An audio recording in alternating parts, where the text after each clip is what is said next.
to order. The time is now 12:01 p.m. Madam Clerk, can you take roll call? Councilmember Gama, Here. Councilmember Perez, Here. Mayor Pro Tem Martinez, Present. Mayor Rollins, Here. and let the record reflect that Councilmember Hernandez is absent due to family obligations. Public comments for this special meeting will be restricted to the comments pertaining to the item on the agenda.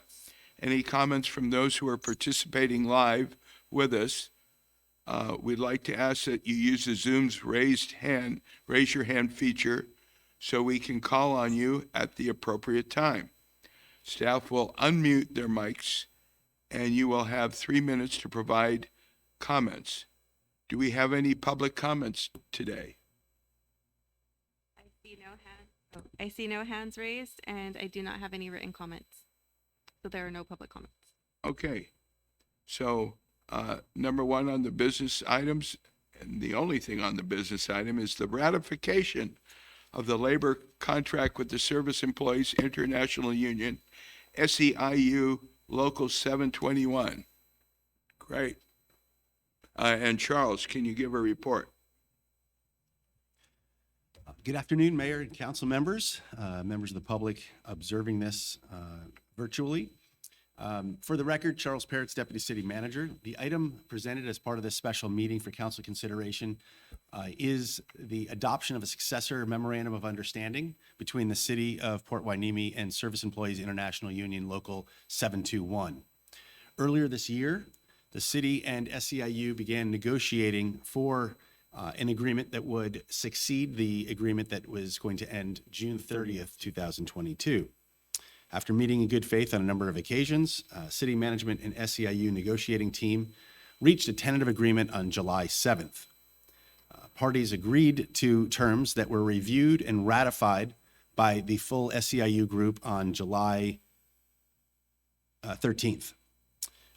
The proposed agreement is a 3-year agreement that would begin July 1st, 2022 and conclude June 30th, 2025. Few key elements of the agreement include market-based salary adjustments, which are shown in Exhibit A of the report, cost of living increases in each year of the 3-year agreement of 4% each year, increases to health benefits such that all employees obtaining insurance to the city would see a $125 monthly increase in year 1 of the agreement and $100 monthly increases in years 2 and 3. The contract also includes increases in the amount of standby pay, tuition reimbursement, bilingual pay, and safety shoe reimbursement. The agreement also provides for the addition of the Juneteenth holiday and adds a matching deferred compensation benefit, which is currently available to other city employees. The total cost of the action is anticipated to be $2,838,439 over the 3-year term of the agreement. That cost is spread over various city funds. The funds with the largest share are the General Fund, which has about 36% of that amount, Solid Waste Fund, which has about 18%, and the Water Operations and Water Plant Funds, each of which have about 10%. That concludes the staff overview. I'm available to answer any questions that the council may have, but again, the action requested is approval of the successor MOA. Okay. Do we have any questions from council at this point in time? Councilperson Gama. With regards to the housing employees, they're a part of this MOA, is that correct? Yes, that is correct. Okay, and then when we approve increases in employee costs, does that get absorbed by the housing authority and the relationship with HUD? Or I'm just a little fuzzy on how that works. So depending on the funding source for each employee based on the nature of their work and the department in which they work has a funding allocation of different funds. Many employees are funded with general fund, employees in public works, typically one of the enterprise funds, and housing, there are a couple of different housing funds which provide funding support for housing employees.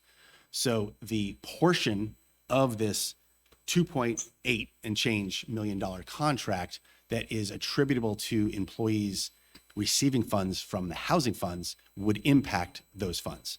Housing was not one of the funds that I listed It is definitely a fund that is part of this, but it is one of the smaller funds impacted by this agreement.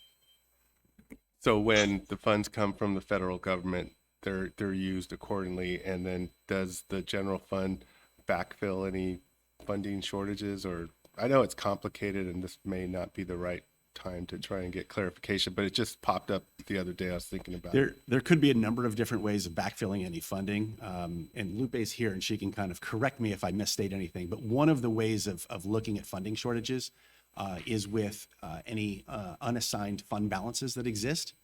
And as was, I believe, presented to council not too long ago, the Conventional Housing Fund currently has an unassigned fund balance of about $1.5 million.